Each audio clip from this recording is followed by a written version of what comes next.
ये देखन में छोड़ा लागे घाव का गंभीर। ये स्प्रिंकलर, ये आपका जब बिल्डिंग होता है ना, बिल्डिंग के वाटर पाइपलाइन से ये कनेक्टेड होता है।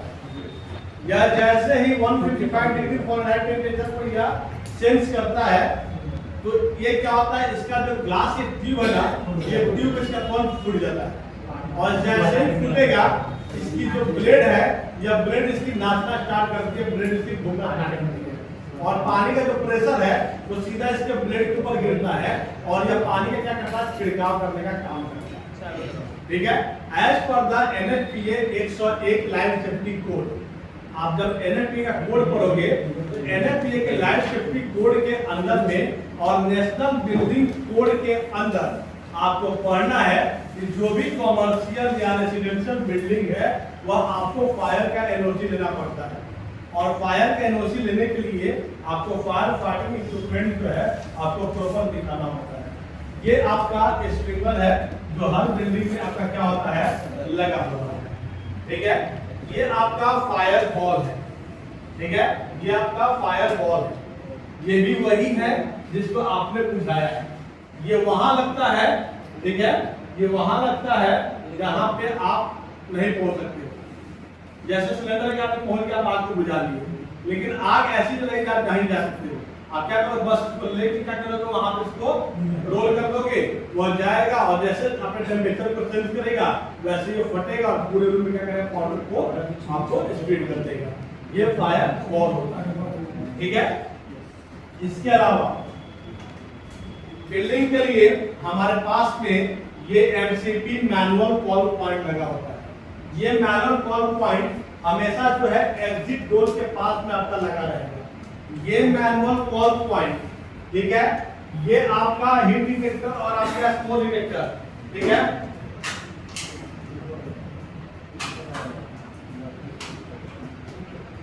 ये आपका स्मोक डिटेक्टर, ये आपका हीट डिटेक्टर, ये हीट और ये स्मोक डिटेक्टर और ये मैनुअल कॉल पॉइंट, ये तीनों कनेक्टेड होते हैं आपके कन्वेंशनल फायर अलार्म सिस्टम में। फायर अलार्म सिस्टम अलग अलग तरीके के होते हैं, जैसे वॉइस इवैक्यूएशन, जैसे एडवर्सेबल, जैसे कन्वेंशनल। तो ये जो फायर अलार्म सिस्टम हमारे पास में है, ये कन्वेंशनल फायर अलार्म सिस्टम है।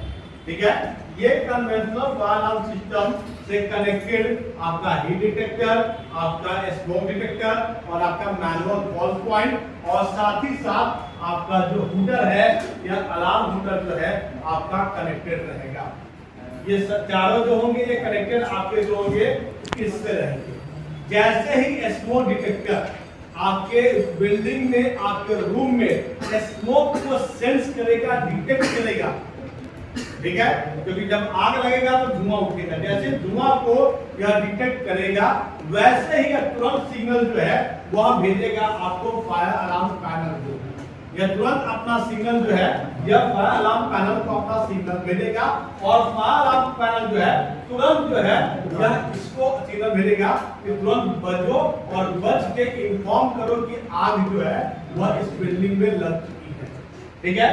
ये होता है हीट डिटेक्टर। जैसे ही यह डिटेक्टर आपका सेंस करेगा हीट को, फिर से यही सिग्नल भेजेगा अलार्म पैनल को और अलार्म पैनल सिग्नल भेजेगा आपके अलार्म को और क्या करेगा, वह आपका बजना स्टार्ट करेगा। कभी भी इस वाले पार्ट को कभी भी पेंट नहीं किया जाता। कभी भी स्मोक डिटेक्टर या हीट डिटेक्टर के इस वाले पार्ट को या इस वाले पार्ट को कभी भी पेंट नहीं किया जाता है। क्यों? इसका सेंसर काम करना बंद कर देगा और जब सेंसर काम करना बंद कर देगा तो आग के कंडीशन में आपको वह एक्टिवेट नहीं होगा। ठीक है। इसके अलावा आपके पास में जो होता है ये आपका होज पाइप होता है। ठीक है। ये पढ़ना आपको सब डिमांड से पढ़ना है। ये आपका होज पाइप है। इस होज पाइप में दो तरह के कपलर होते हैं। ठीक है। ये जो कपलर है ये आपका फीमेल कपलर है। ठीक है। ये जो कपलर है ना, इसको फीमेल कपलर बोलते हैं। ठीक है। और यह जो कपलर है इसको हम लोग मेल कपलर बोलते हैं। ठीक है। यह कभी भी ज्वाइंट होगा तो एक क्लिक के साथ में जो है, यह आपको जब ज्वाइंट होगा तो ज्वाइंट होने पे एक क्लिक के साथ में आपको ज्वाइंट होगा। जैसे ज्वाइंट होगा आपको एक क्लिक बजेगा और क्लिक बज के तुरंत क्या रहेगा आपको आपस में कनेक्ट होगा। खोलने के लिए हम क्या करेंगे, बस इसको हम खींचेंगे, यह निकल के आपका सामने आ जाएगा। हमारे पास में एक आपका ब्रांच और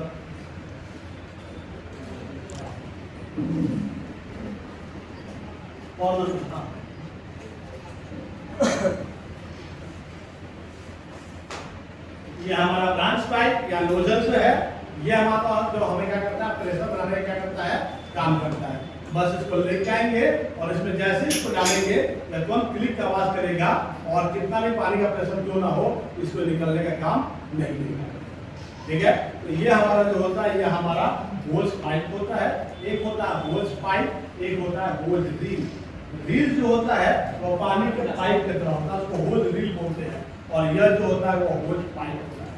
ठीक है, हम लोग पढ़ना है इसमें, तो हम अब क्या पढ़ेंगे, इसमें हम लोग डिटेल पढ़ना है। इसमें डिटेल पढ़ना है इस होज पाइप का डाया कितना होता है, इस होज पाइप की लेंथ कितनी होती है, इस होज पाइप का टेस्ट प्रेशर कितना होता है, इस होज पाइप का वर्किंग प्रेशर कितना होता है, यह होज पाइप किन मटेरियल से मिलकर बना होता है, ये हमको अब पूरा डिटेल में पढ़ना है। वर्किंग प्रेशर क्या होता है, इसका टेस्ट प्रेशर क्या होता है, इसका स्पेसिफिकेशन क्या है, इसकी लेंथ कितनी होती है, किन मटेरियल से बन होता है, इसका आपका जो मेल कपलर है, मेल कपलर का स्पेसिफिकेशन क्या होता है, फीमेल कपलर, ये सारी चीजें जो है अब हमको डिटेल में पढ़नी है।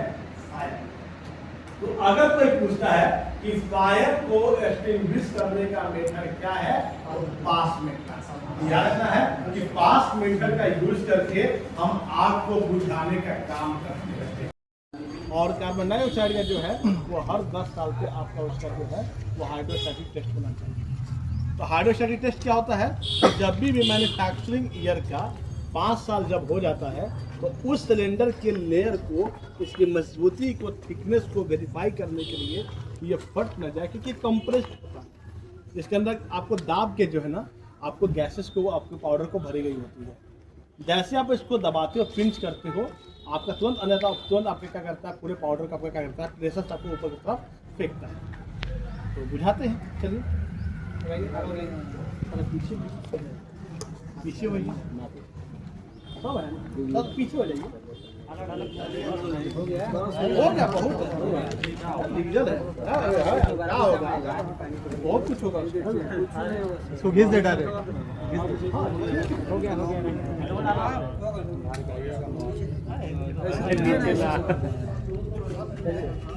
बस अब दूरी बनाई क्या कि सबका मुंह बंद रहेगा। हाँ ऑर्डर आएंगे, चलो आग पकड़ लेंगे। इससे कितना डिस्टेंस मैंने करते हैं, 6 से 8 फीट का डिस्टेंस मेंटेन होना चाहिए। ठीक है, 6 से 8 फीट का डिस्टेंस मेंटेन होगा।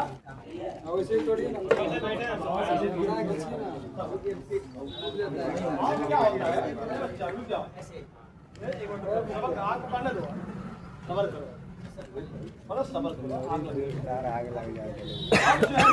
कंपनी में क्या होता है, बिल्डिंग के लिए सबसे ऊपर हाइट होगा ना, उस पर विंड शॉक लगा, ठीक है। विंड शॉक क्या करता है कि हवा के डायरेक्शन को बताता है कि आपकी हवा का डायरेक्शन किधर है। और कभी भी हम लोग खड़ा होते हैं ना, तो अगर हवा का डायरेक्शन अगर इधर से अगर विंड शॉक बह रहा है तो हमारा फीट भी जो होगा ना हमारा उधर ही। क्यों? क्योंकि अगर आप हवा के डायरेक्शन में आप खड़े हो तो अपोजिट खड़े हो, जब पाउडर मारोगे ना तो पाउडर फिर उड़ के आपके मुंह पे ही आपका आएगा। तो हमेशा जो है आग जब बुझाना होता है या कोई गैस लीकेज हुआ या ऐसी कोई चीज़ें हुई तो उस कंडीशन में सबसे पहले हम लोग विंड शॉक को देखते हैं। वो सबसे बड़ा जो बिल्डिंग का हाइट जो होगा उसके बाद विंड शॉक लगा है, वो विंड शॉक को देखना है कि हवा का डायरेक्शन किधर है और उधर खड़ा होकर क्या करना है, अपने